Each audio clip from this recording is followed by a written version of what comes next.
Hey guys, welcome to TFL's Talking Cars, and as always, it's me and... Mini Roman. No, Tommy, of course. And Tommy, what are we talking about today?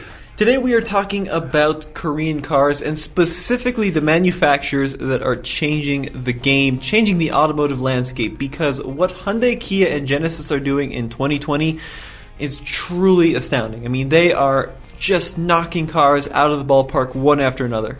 Yep, in this show we're going to go through the 3 Korean brands, actually 4 coming soon with the Ioniq, and we're going to talk about the various models that we think, heck, any traditional or let's say established car maker would be pleased to have, but to have this many game changers is pretty amazing. So let's go to the open and let's start the show. Sit back and relax or keep driving if you're driving. TFL Talking Cars is on the air, the world's most popular car podcast. Okay, maybe not yet, but we're working on it. All right, Tommy, once upon a time, Korean cars were kind of the underdogs. You know what I mean? They were kind of like the brand you would buy if you didn't quite have enough money or didn't quite have enough financing to afford, let's just say, a Toyota, a Honda, or a Mazda, right? You'd go and get yourself a Kia, a Hyundai, and it was kind of the budget brand. They kind of followed the Japanese model of breaking into the American market by offering a lot of value for, let's say, not a lot of car.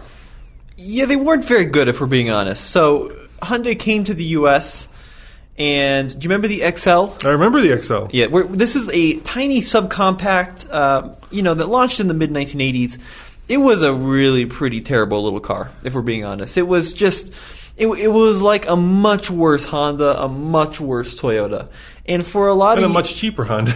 Yeah, and it was. I mean, that's kind of what sold Hyundai for a lot of years, and what sold Kias for a bunch of years was that they were super affordable, but the quality wasn't as good as their Japanese counterparts.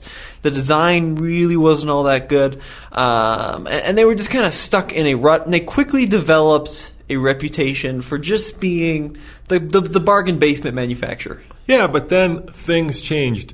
Over the last 30 years, and let's face it, Hyundai and Kia are 2 different brands here in America. They actually share an office building in California, but they don't actually share anything else, right? They operate as 2 separate companies, but in Korea, it's one company. Yeah, exactly right. Which is funny because when we deal with them... 2 different PR teams. 2 entirely different PR teams, 2 entirely different groups of engineers, too, that we work with. Yeah. And there's no crossover between the 2, even though technically they're under the same parent company. Yeah, just 2 different worlds. But, throughout the 80s and the 90s, they were still not great to look at, not great to drive. Early 2000s, things started to shift. We started to see a bunch of value. And then, by 2009, with the YF generation Sonata, that thing just came out of the gates hauling. And starting in the early 2010s, it seemed like every Hyundai and Kia had more technology than any manufacturer for less money. All right, let's start by talking about Hyundai so we don't necessarily put them in the same basket. So let's start with Hyundai, and I think the one car last year and this year that is completely, I think, for a lot of people, solidified the fact that Hyundai now builds some of the best, some of the most interesting, some of the most packed with technology cars out there. And of course, I'm talking about the Palisade, Tommy. It starts at a price of $31,975. So far, they've sold 44,859 units. The Palisade is basically a BMW X5 for $20,000 or $30,000 less. Yeah, and this and its sister vehicle, which we'll talk about in a second, really solidified just how far the Korean manufacturers have come. This Hyundai Palisade not only is a great value, it's great to look at, it's great to drive. It's got probably one of the best interiors in class, easily, like you said, rivaling Mercedes and the Germans. It performs pretty well as well. I mean, this car makes you question why you need to pay extra for a luxury name like Mercedes, like Cadillac, like Lincoln. Because the Palisade does everything that these traditional luxury manufacturers can do, but for 70% of the cost, in some cases 60% of the costs. Yeah, I mean, it tops out barely at $50K when you add all the bells and whistles, and that's a lot of bells and whistles. So I got to drive this vehicle in Coeur d'Alene, and you can check out that video at TFL Car, and I was blown away by it. I mean, I remember thinking to myself, a 3-row crossover with this much luxury, with this much tech, with this much design for this little money is just mind-blowing, and it's going to be out of the ballpark smash home run. It is. You can't get them. I mean, you can't really get one of these because people immediately realize just how much car they're getting for very little money. And let's talk about the fact that that's the thing that Hyundai has been doing all along, right? Right. Giving you a lot more tech, a lot more luxury for a lot less money. Yeah, but now you also get a lot more quality too. So in the past, right, if you wanted a 3-row family truckster in the US, there was pretty much one choice, the Suburban. That's the longest running nameplate in the United States. It's a vehicle that people have bought for generations to haul families across country. But the Palisade makes you wonder, is that still the case? Because we just tested the new Tahoe. Great vehicle, right? Yeah. But it's expensive. The Tahoe Z71 we tested was $76,000. Yeah. $76,000 for a Tahoe. 3-row SUV. Granted, the Palisade's a little bit smaller. It doesn't have a V8. Right. But you can get just as much design, just as much comfort for $40-some thousand well equipped with all-wheel drive. It's going to be reliable. It's going to be great to look at. I mean, why is this not the best-selling new 3-row crossover? I really think it should be. And people may be wondering, how did Hyundai and Kia do this? Well, it started, I think, not just with a laser focus on value, but they also started poaching some of the best designers, some of the best engineers out there. So, for instance, about 10 years ago now, gosh, it seems that long, Hyundai hired Peter Schreier, yeah, Peter Schreier, who used to be the chief of design for Audi. So if you look at a lot of their cars, there's a distinct German feel to them, and that's because they got the guy who did Audis when Audi was at its peak in terms of kind of the sexiness, the modern design language that they were using under Peter Schreier. And, Hyundai came along and poached him, and you think he moved into Korea. He didn't. He actually still works out of his studios. I think it's in Frankfurt, Germany. But he runs the design studio for both Hyundai and Kia, and you can see that you can see that design, especially I would say in the Stinger, which we'll get to. But that is an Audi in everything but name. Let's keep going. How about the Kona, Tommy? Yeah, so that is the next vehicle on our list. The Kona is a small entry-level crossover. Competes with vehicles like the Honda HR-V, Jeep Renegade, maybe Toyota CHR. And once again, this is another vehicle that maybe doesn't have quite the same huge amount of value as the Palisade compared to its competition, but it has probably more style than its competition, just as much quality as especially the Japanese rivals, and is super fun to drive as well. So this one brings in kind of an aspect of performance into the world. Yeah, and it was also designed by Chris. And I'm sorry, Chris. We just did a podcast with you a couple episodes ago, and my mind is blanking on his last name, but he used to be the chief designer of the BMW X5. So he worked at BMW, and now he's, of course, consulting for and doing a lot of work for Hyundai and Kia, and he did the Kona. Chris just knocked it out of the ballpark. If you look at that thing, once again, we got to drive it in Kona in Hawaii. If you look at it, it is unique. It is cool. It is something that is very trendy and trend-setting. It is, yeah. It's got all sorts of crazy creases. It's got various trims. You can get it with a naturally aspirated 4-cylinder or a 1.6-liter turbo, which is incredibly fun. Dual-clutch transmission. Yeah, dual-clutch transmission for a vehicle, that's realistically mid-20s. There's a hybrid variation as well. Cool colors. This is it makes you question, do you need to go out and buy like a Toyota CHR? Because you can get this in all-wheel drive, which you can't in the CHR. You can get this with a turbo, which you can't in the CHR. And it's really not going to be any more expensive. I think it's going to be better to look at. And the quality is there as well. So the Kona and then this vehicle's sister car, which we can talk about later, they're well made, fun to drive. Pretty good off-road. The dual clutch doesn't work very well, but not off-road at least. But in with kind of the more base engines, that should be addressed. when you don't have the dual clutch. Starts at $20K, which is once again a bargain. And year to date, they sold almost 38,000 of them. Let's skip to the midsize sedan, the Sonata. Starting price is $23,600. If you want the hybrid, it's $27,750. Year to date, they sold $37,000. Now, we just had the Sonata. Of course, it's been recently updated, so it's got some pretty funky looking design to it. It competes in what used to be the most popular segment in America, which is a full-size sedan, right? So Camry, Accord, and I think it probably not only competes directly with those cars, but in a lot of ways it out-Camrys and out-Accords, the two Japanese bestsellers in that segment. They're pushing the envelope a little bit on styling. I know a lot of people don't like that big front end. That catfish look? Yeah, it's got a little bit of a catfish look, but it also has that cool LED. That runs across the whole top to the basically to the passenger driver? Yeah, it's this light that fades into this chrome strip. Very Actually, cohesive. it runs down the whole side, right? It turns into that side strip that goes down the whole side. Yeah. I mean, it fades into like this chrome trim ring that extends down the length of the vehicle. Turbocharged engines available. They also have some cool tech in this car for not a lot of money. So they have something called Smart Park, which was pioneered kind of by Tesla, BMW, right? Yeah. Push a button on the key fob, and the car will actually pull out of its parking spot or back right into its parking spot as well. Other cool tech, the hybrid, solar roof. Yeah. Not particularly all that useful. I mean, they say you can gain a couple of miles of range in I've always wondered, full day. There are like only 3 companies that actually have used solar roofs, right? Can you name the other 2? Yeah, Fisker very and good. The Leaf. Yeah, very good. The Leaf had that tiny solar panel. Yeah, but they basically are used to either charge the battery. I think in the case of the Sonata, it runs a fan that can cool the car, but it doesn't actually charge up a battery. The best part of the Sonata is the interior quality, which is top-notch. Yeah. So better than, I think, any vehicle in class. And the design is also better. So Hyundai's kind of...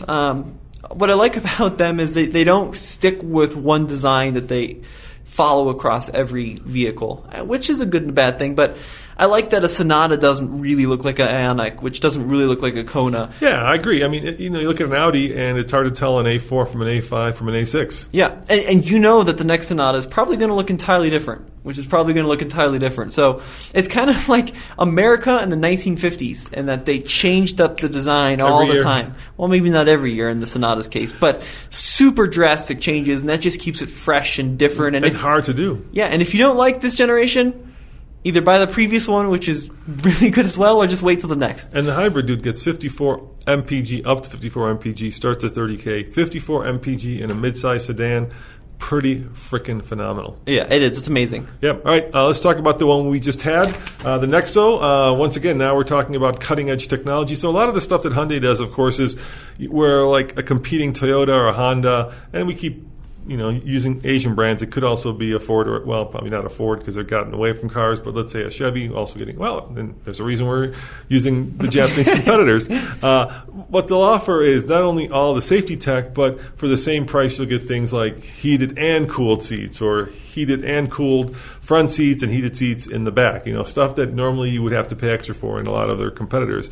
But the Nexo is a car that takes technology to the next level. The Nexo runs entirely on hydrogen. So it's a hydrogen fuel cell vehicle.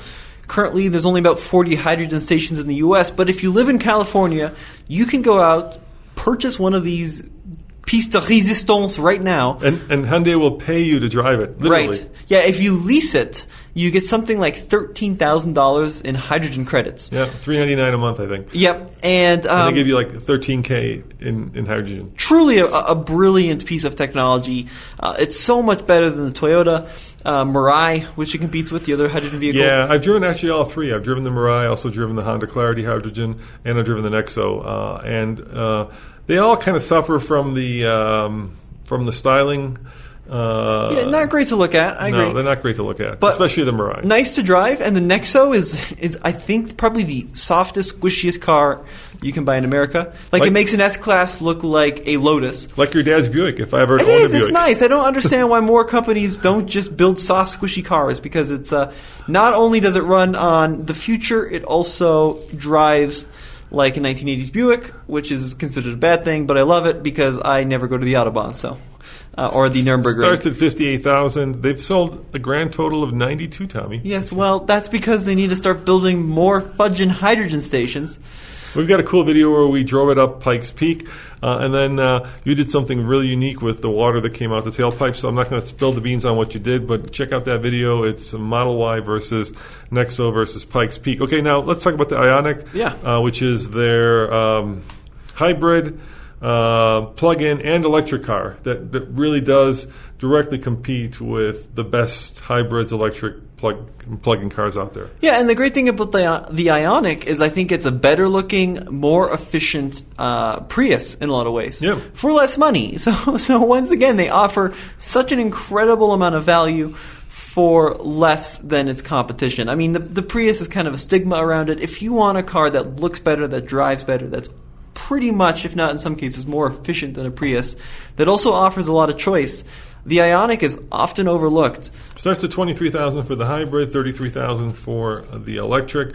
Year-to-date sales are $7,264. And the cool thing about the Ioniq is it's becoming its own electric brand. Did you know that? Yeah, so now there's going to be kind of a fourth brand in the Hyundai, Kia, and Genesis family. They're branching off to create 3 models coming by 2024, the Ioniq 5, the Ioniq 6, and the Ioniq 7. So there's not going to be a Ioniq, unfortunately.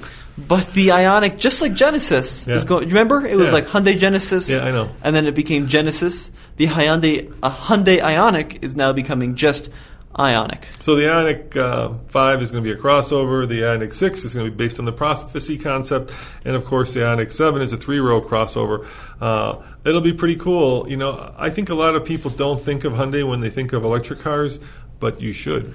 Yep, because that is the future. All right, let's talk about our friends at Kia. Now, I got to be honest, Tommy, sorry, Hyundai. I love you guys both, but if I were to get the difference between the Telluride and the Palisade, I would go for the Telluride.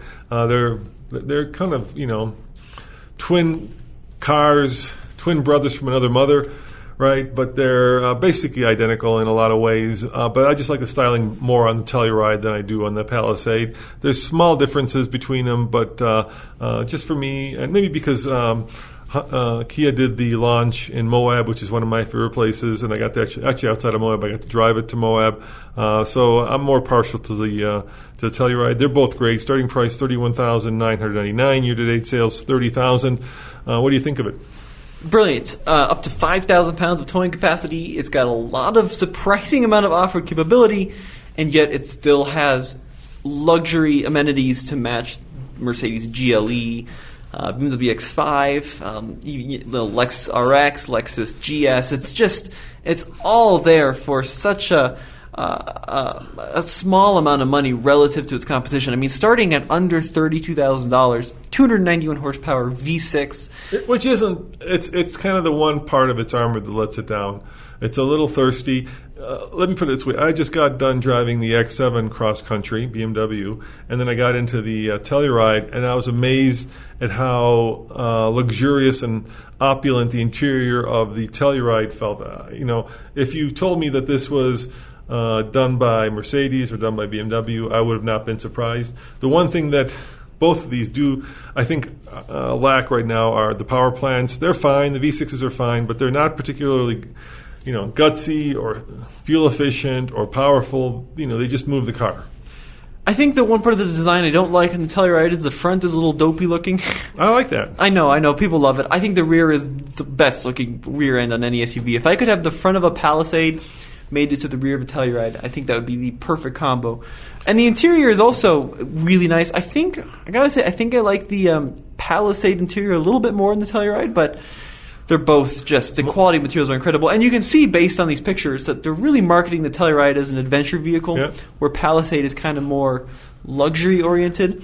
So all the galleries are from Moab, and there's all sorts of crazy off-roady concepts and all fun stuff like that. More USB and USB ports than I've ever seen in any vehicle in my life. I think even if third-row passengers each get their own, it's crazy. I know, it's pretty remarkable, just the sheer amount of ports you get in the Telluride. But I think easily I would still take the Telluride over the Palisade, and I think my favorite vehicle to come out last year. It's just... But good luck getting either of them. They're still... Well, yeah, because everybody knows now that they're so good. Yeah. It's a pickle. Yeah, it's a pickle. All right, how about the K5?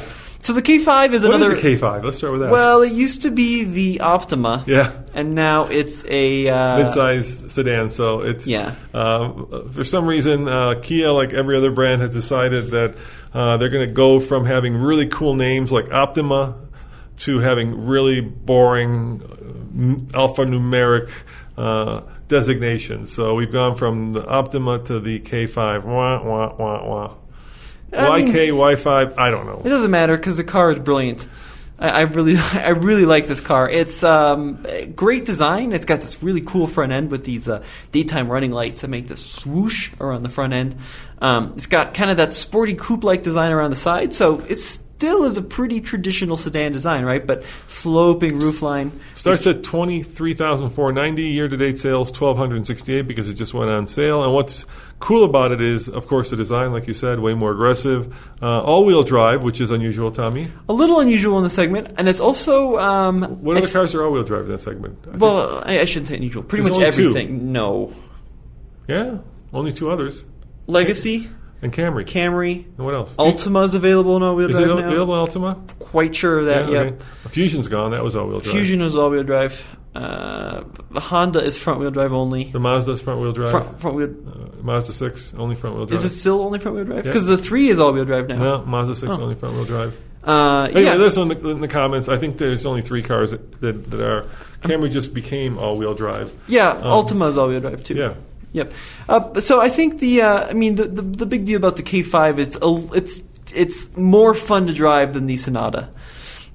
So there's going to be a higher performance version coming right now. We just drove the N line. Yep. Do you remember that? Yeah. It was like the kind of the... Yeah, so for all of you guys who are wondering about what N means, N is their performance variant. It is like AMG or BMW M, right? Oh, I'm sorry. I think it was GT line, right?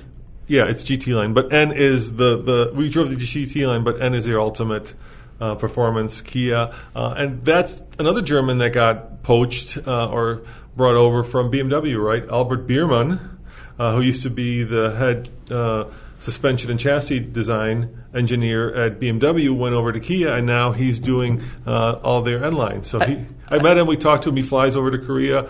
And does all of their chassis tuning. It's really cool. I think we messed it up. What do you mean? I think N is Hyundai. Oh, N is Hyundai. You're right. Because of Veloster N. Yeah, Veloster N. So N is Hyundai. GT is Kia. Yeah. See, even we get confused, guys. Yes, all the time. Anyway, so Albert is over at Hyundai, but once again in Korea, it's the same company doing all their chassis tuning. Same thing with Peter Schreier, right, who's in charge of design for both of them. So yeah, so officially, Albert, sorry, you're with Hyundai. We forgot to talk about the Veloster. I apologize. Veloster N, better than a GTI. Anyways, let's keep going with Kia. Yeah, let's keep going. The Stinger, once again, that's an Audi in anything but name. Starting price $33,000. There's a 2-liter base engine. Year-to-date sales $7,778. It's way good. I mean, it's basically an Audi A7, right? Yeah, I mean, 0 to 60 in under 5 seconds when properly equipped. Yep. Rear-wheel drive, all-wheel drive. It's really sporty, really good-looking, huge amounts of value, especially in the used market. You can get them with pretty massive discounts. 2-liter 4-cylinder, 255 horsepower, 3.3-liter twin-turbo V6, 365 horsepower. Like we said, all-wheel drive available. It's not quite as kind of crazy as I would have hoped. So, I'd like a little bit more pops and burbles out of the exhaust and maybe a couple more wings. I would love like a super high-end, crazy performance version. But as a Grand Tour or as a vehicle, that's probably going to be better made than a lot of its more expensive German counterparts. Whew, what a value. Yeah, and the Fresh is coming, so Kia's sticking with it. I remember when it first came out, it blew the doors off of everybody. It was a star of the show because of the crazy cool design. The issue, of course, with the Stinger is no one's buying sports cars right now, or sporty cars. And so it's a tough time to be selling into a pretty strong headwind, and yet they've managed to sell, over almost 8,000 of them this year, which is pretty cool. Really cool. Yeah, I love the Stinger. And of course, go ahead. No, that's okay. We can keep going. And of course, coming up is the brand new Sedona, the 2021 Sedona. So far they've sold 8,000 of them. The Sedona, of course, is kind of a minivan that looks like an SUV. Yeah. Right. That's the cool thing about it. It doesn't look like a minivan. It competes with the Sienna and the Odyssey, Pacific on Voyager. Excited to see what they do with the new one. I think that'll be a... Yeah, that one is getting a little bit long in the tooth. I went on the program. It's hard to get excited around a minivan, but they're in the game. And supposedly there's going to be a new Kia EV crossover with up to 300 miles of range, 0 to 60 in under 3 seconds. What the heck? 800-volt charging like the Taycan by Porsche, and will supposedly debut next year. So a lot more exciting stuff coming up with Kia. Yeah, and finally, before we close off this show, we can't help but mention, of course, that for a long time, Genesis was the underdog brand of the Korean models, right? People knew about them, but because they were sold out of existing dealerships, they didn't have the panache or kind of the lust-worthy factor of its own separate brand. But now that has all changed, right? Genesis has become its own brand, and there are two cars that you drove, and we recently had at the office Wow, Tommy. Why don't you start with the G80, G90? So what you're looking at right now, if you're watching on YouTube, is a 2020 G80, but there's a new one for 2021, and let me show you what that looks like. Check out our new YouTube channel, by the way, if you're listening on our podcast site. Yep. It's called TFL Talk. That's where you can see me kind of scroll through things real time so you know what the cars look like. But the new 2021 G80 is a heck of a good value, starting at $47,700, which seems like a lot until you realize this competes with cars like the 5 Series, and the amount of car you can get compared to the 5 Series is it's just amazing. So choice of engines, there's a 4-cylinder, but the one you want is going to be the turbocharged V6. And I priced them out, and comparable features, there was like a $6,000 or $7,000 void between this and the BMW. I think this looks better than the BMW. I think the interior quality is just as good. Genesis has just blown the doors off the competition in terms of some of the interior design. I mean, the brand that I would say it's most closely competing with right now is Infiniti, right? Nissan's luxury brand, just because it's new and it's small. But I expect that pretty soon they'll be knocking on the doors of the big boys. Yeah, I think they are knocking on the doors of the big boys right now. I just think that nobody knows who they are, which is a shame. Because it is very confusing when you have a model that turns into... Yeah, it used to be the Hyundai Genesis, right? Brand. Yeah, because when you say Genesis, I've talked to people on the street about it, and they're like, oh, isn't that a Hyundai? I'm like, well, it used to be a Hyundai, and now it's its own thing. They're like, but it's still a Hyundai? I'm like, no, it's its own thing. Yeah, I mean, Genesis used to be like, we would say, well, it's a 5 Series competitor that you can get for half the price, but I think that confused a lot of people. But now I'd say it's a 5-seater beater you can get for 80% of the price. Yeah. So I'm going to kind of revise that a little bit.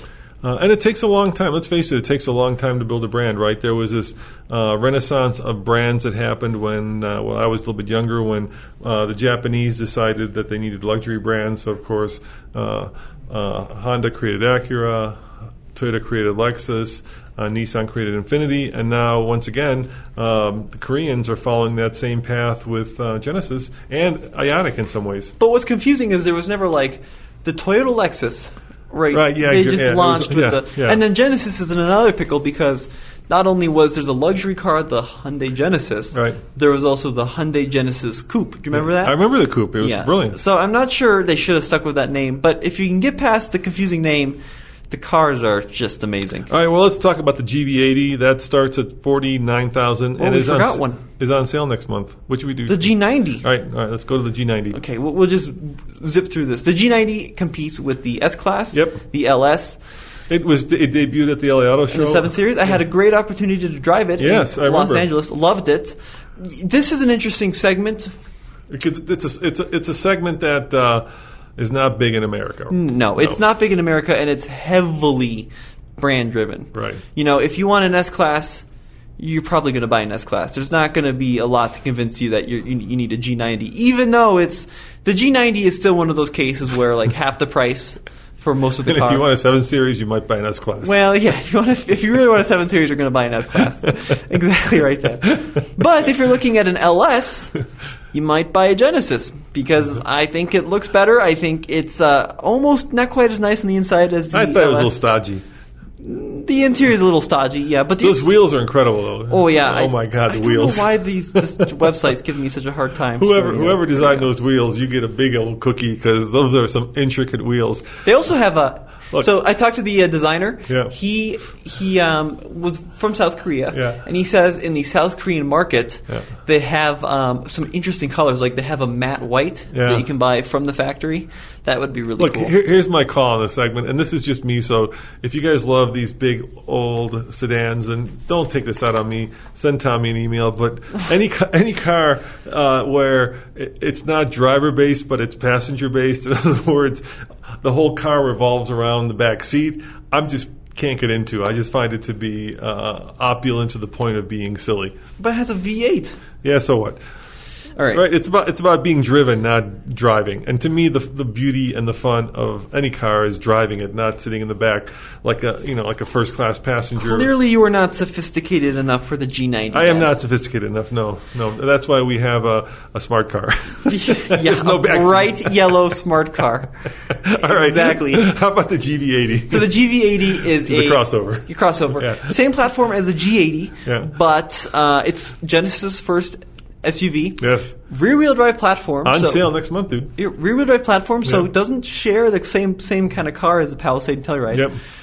Well, I haven't driven it. They dropped it off for 4 hours I know. for us to poke at and look at the buttons. And you got a video showing all the interior, and you came into my office and you were like, I have just been completely obliterated by an interior of a car. Well, it's great. It was awesome. I think it's just, everyone in the comments is going to scream at me, but drive one and then tell me it's not as good as the We Cullinan. didn't get to drive it.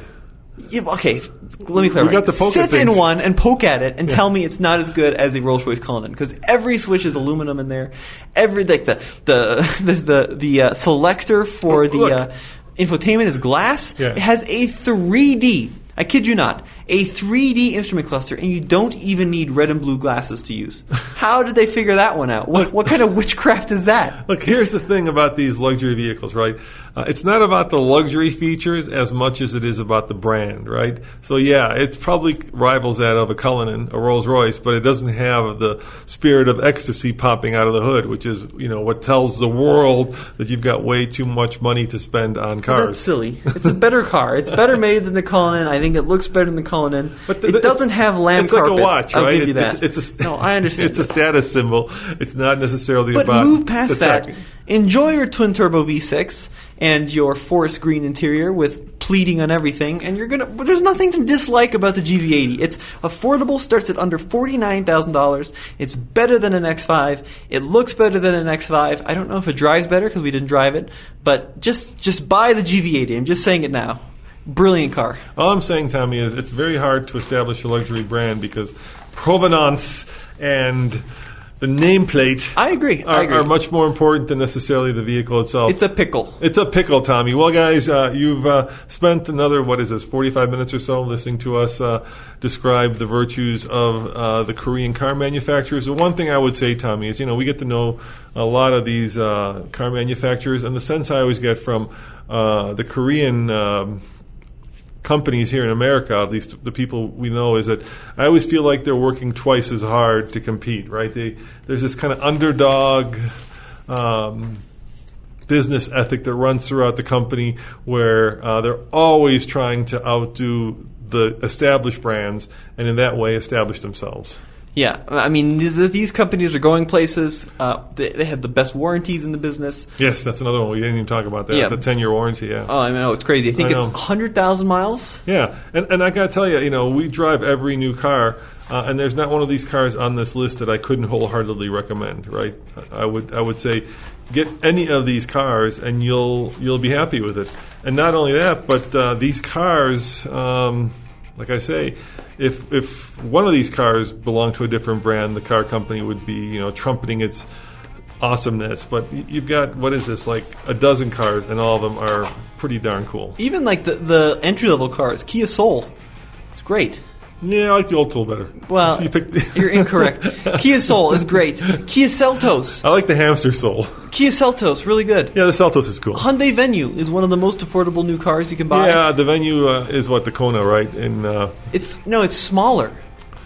It's, I'm not in love with the Venue. well, what's that to like about the Venue? There's a denim edition with like jeans on the inside. The Venue No, is a I little disagree. goofy. The Venue's really cool too. The Venue's a little goofy, but Manual transmission yeah. in a crossover. Yeah, did we get to costs drive like- it through like a zoo? No, that was a Seltos. That was the Seltos. I not drove the Venue to Key West. Oh, that's right. Yeah, you got to drive the Venue down in Florida. It was brilliant. It was really fun. All right, guys. Well, there you have it. As always, check out tflcar.com for what, Tommy? More news, views, and real road reviews. Thanks for joining us. And yeah, go to YouTube, check out TFL Talk if you actually want to see pictures of these cars. See you guys next time. Ciao.